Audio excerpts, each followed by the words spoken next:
ผู้บางคนบอกเคยได้ไปวัดว่านำเพิ่นมีแต่เพิ่นอยู่บ้านป่วยหลานน้อยอยู่เอื้อนคุณยายเอ๋ยแม้นสิทุกยากเยือนให้เพียรทำภาวนารักษาสิ่งที่ทำให้มันทำทุกแรงเศร้าอย่าได้เมาลายถอนหัวจอนฟ้อนนอนในคูเจ้านอนป่วยอยู่สู่มือบอกพี่พอตอนบุญ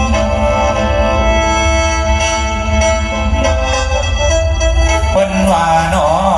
ซื้อว่าบุญนี่มันบ่ไปลบดีอยู่สายหูของยาย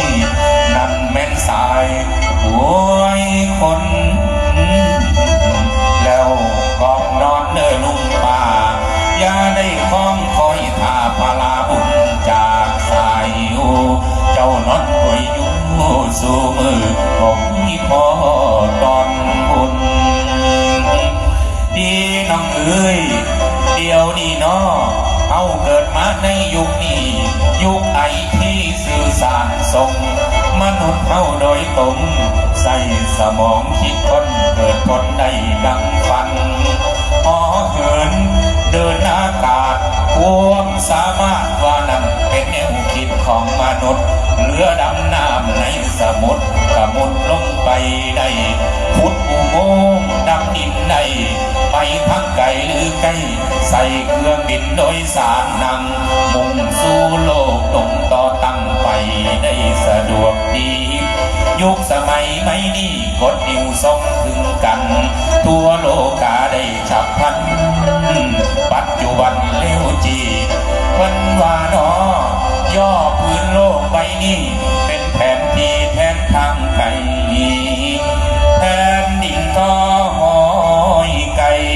ต้นไม้ทอลำเทียนบ่ผิดเพี้ยนมันเป็นไปดังคำทำนายเว้า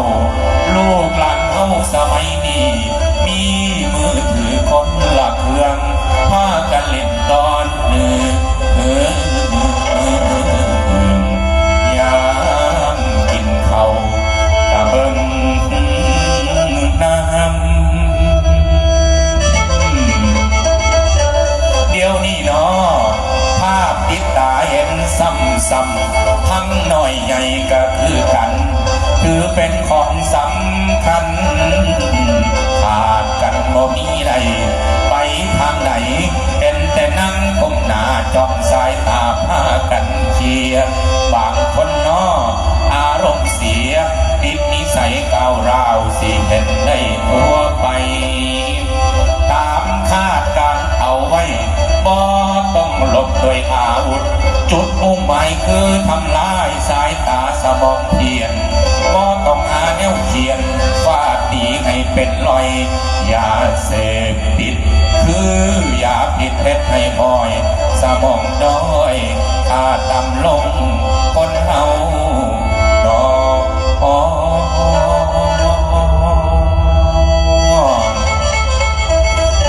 ต้องยิงด้วยปืนป้อง